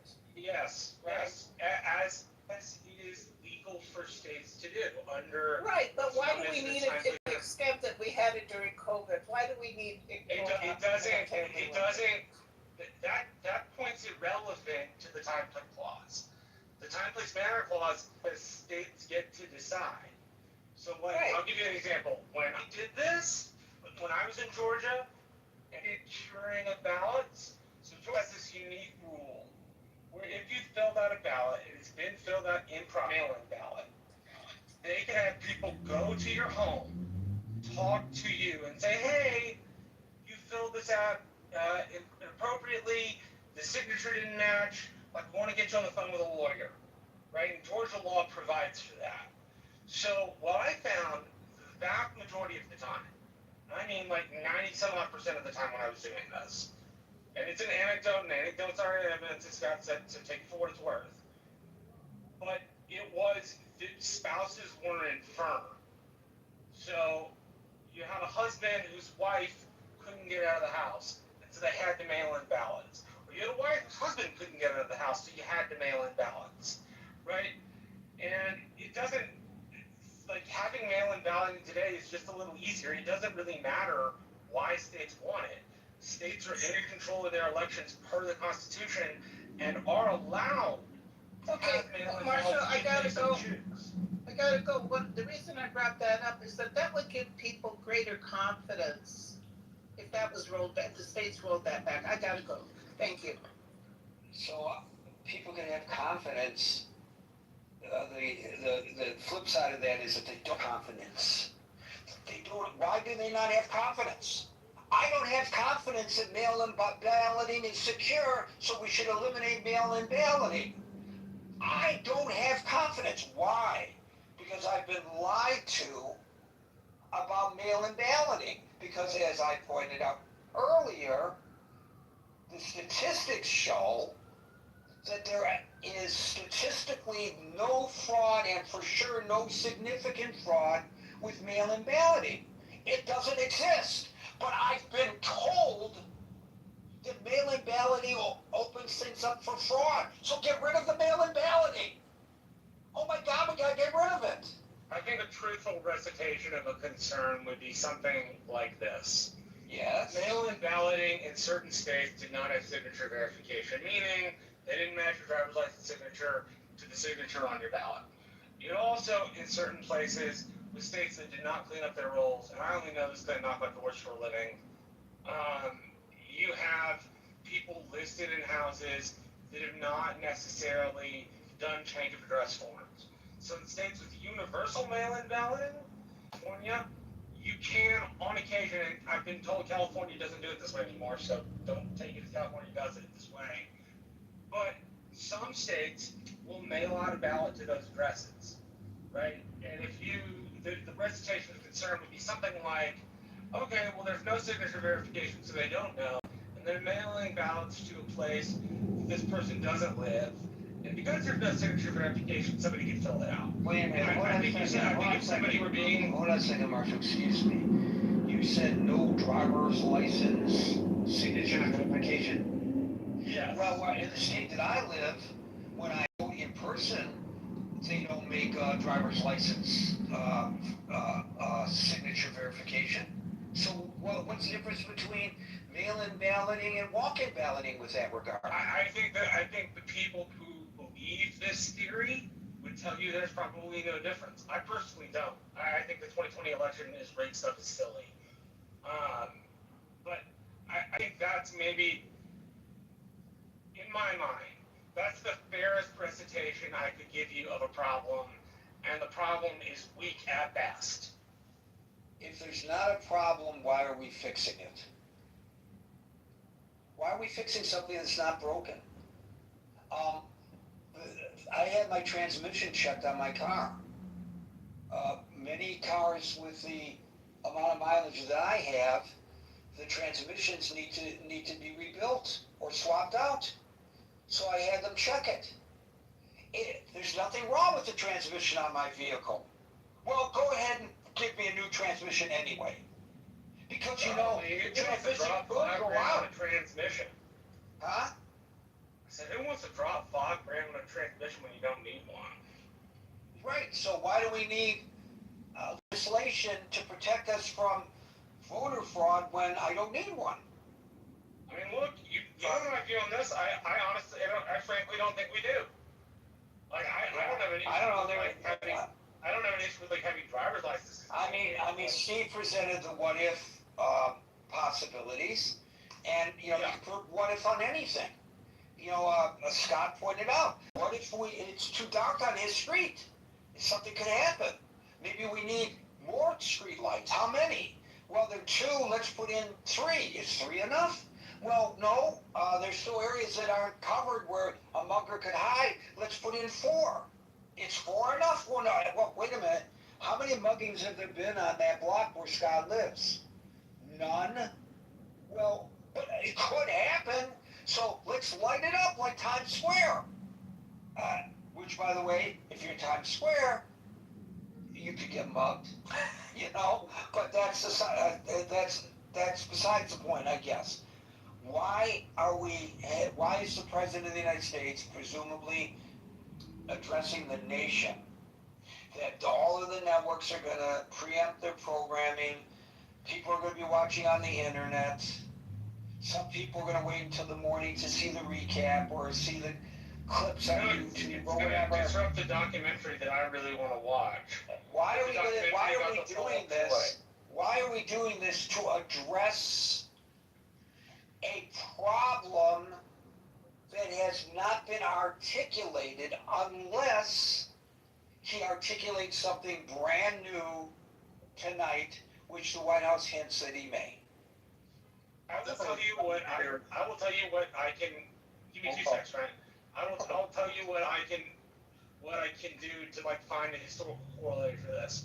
I will look at the 1876 election and see if there were any confidence boosted measures taken by the Rutherford B. Hayes administration, right? Because that would be an interesting corollary to know whether in 1876, when that election was disputed and the opposite party believes it was rigged for 35 years, high to low, to see if they advocated for confidence boosting measures. It would be interesting to know that, because it would give us some sort of mirror to hold up to ourselves. There's another point to be made, and then we'll get to Trent, and that's this. If the President of the United States truly believes that there's a problem with security in elections, what he ought to be doing is addressing not Congress, not people to pressure Congress. He should be saying, because the Constitution is clear that the election is run by the individual states, he should be saying, ladies and gentlemen, it is incumbent upon you to force your state to reform the election procedure in your state. That's a different way of approaching the problem, in a manner in which you could really, if there really is an issue, effect a positive change, because it's not really in the purview, is it, Marshall, of the Congress? No, sir, not so the time, place, manner clause reads something. I'm going to summarize it basically. The states have time, place, manner restrictions, unless Congress decides to preempt them by making a law. And their laws on this preemption will only cover federal offices. So it will only cover House of Representatives, the U.S. Senate, and the President of the United States. Everything else is left up to the states. Okay, well, there is some wiggle room there then. Thank you. Thank you, Michaela. Thank you for that, Marshall. Trent, and Agent follows you. Yeah, I don't know how you sit up here and have these discussions, Gary. You're gonna have a heart attack or an aneurysm trying to debate some of this stupidity. Because I love my boy Marshall. Me and Marshall are gonna have drinks tomorrow, by the way. I just want everybody to know that we're gonna have some drinks down here in South Texas. Now, but here's the one thing I will say that you're wrong on, Gary, and why I actually think you might as well go ahead and have the Save America Act, because there are people like Michaela, and because there are people like Steve, and because the president is a malignant narcissist, and he is told 35% of the public, American public, which is about 100 million people, they are convinced that he is right and that there is a problem, and there has been some election fraud. It's not like there's never been any, and the remedy for it is a more secure nationalized database with voter ID. We have voter ID in Texas, me and Marshall. It works fine. It is difficult. Don't try to vote out of district in Texas. I mean, you ain't gonna vote. Just forget it. If you move, just forget it. But it is a more secure process compared to some other states, and I don't understand why there's so many people against having a system that helps verify who is the actual person that's voting. I actually think it's a good thing.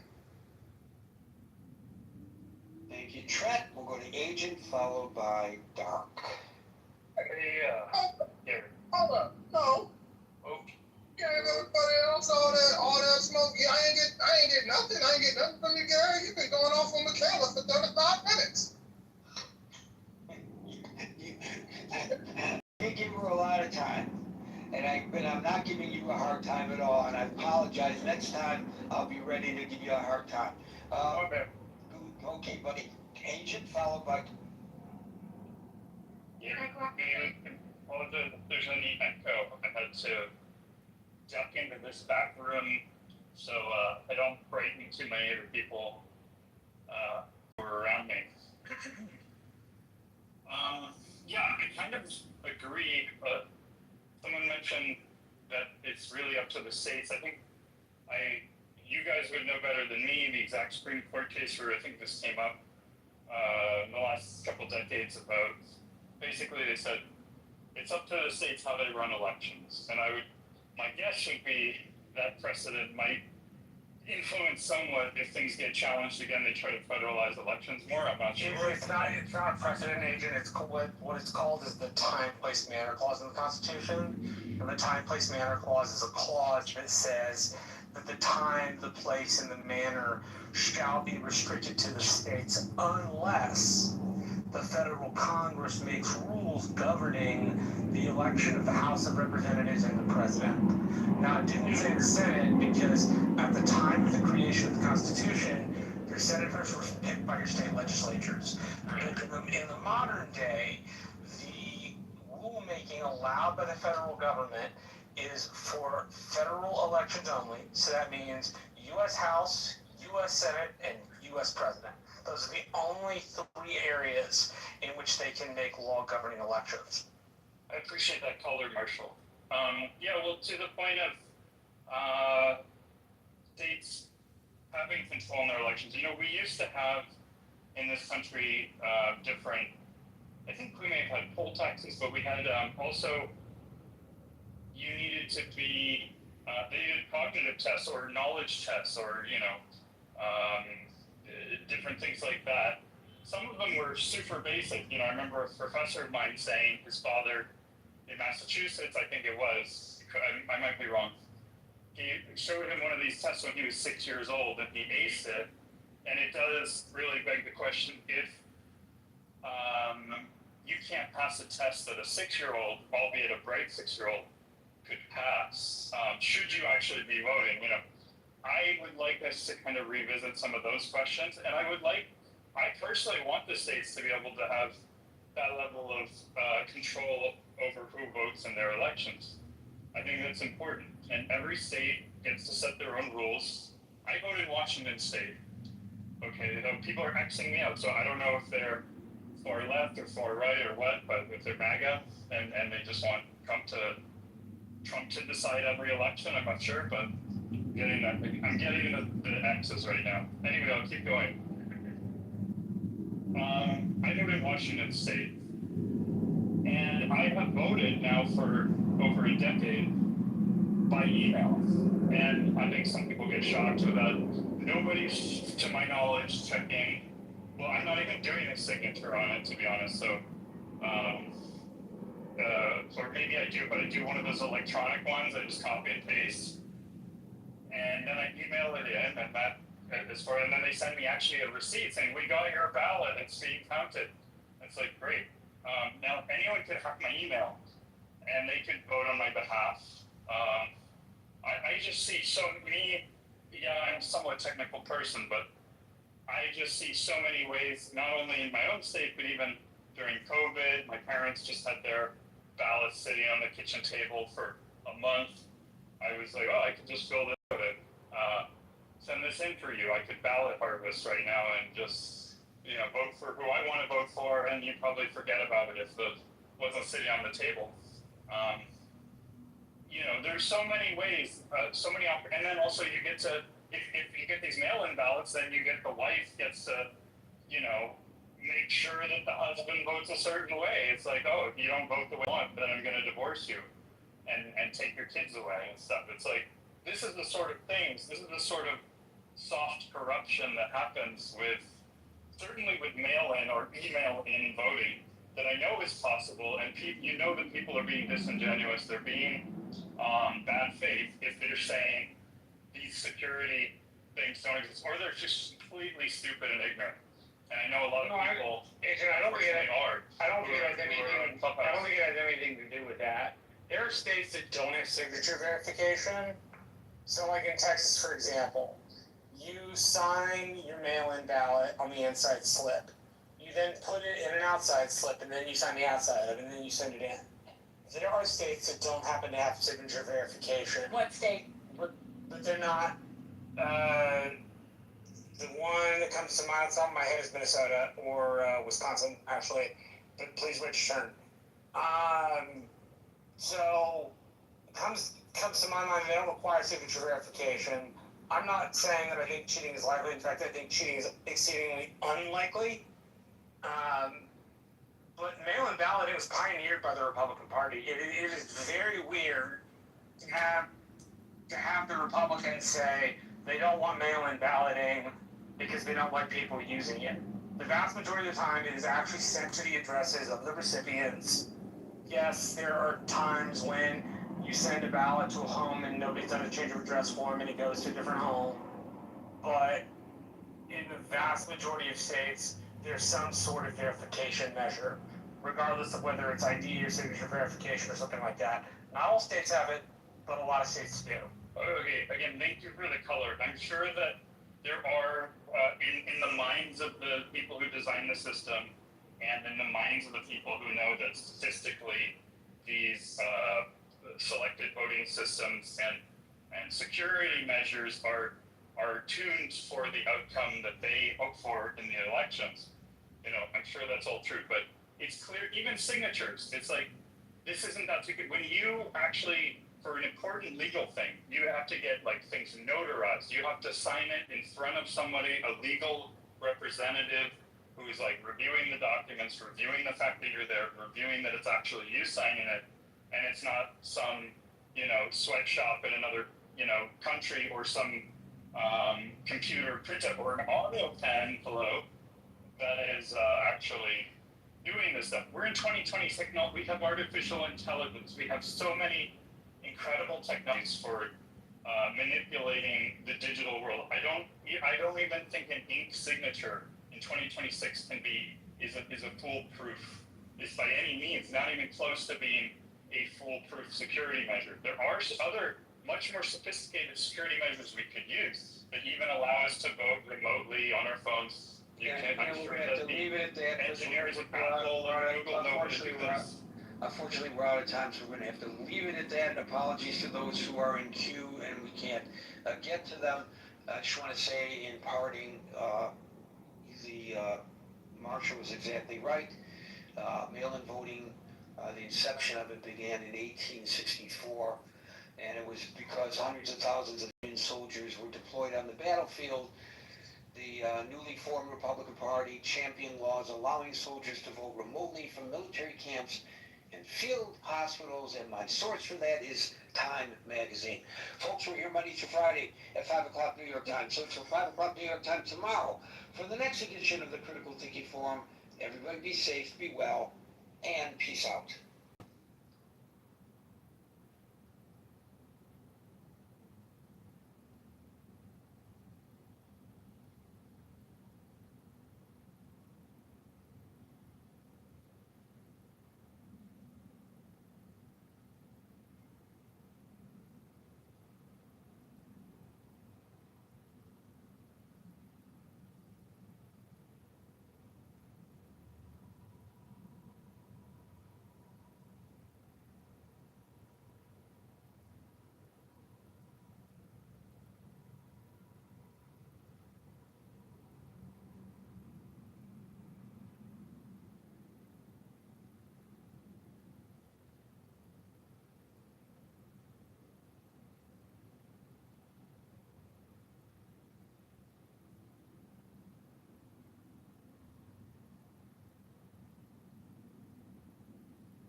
Mm.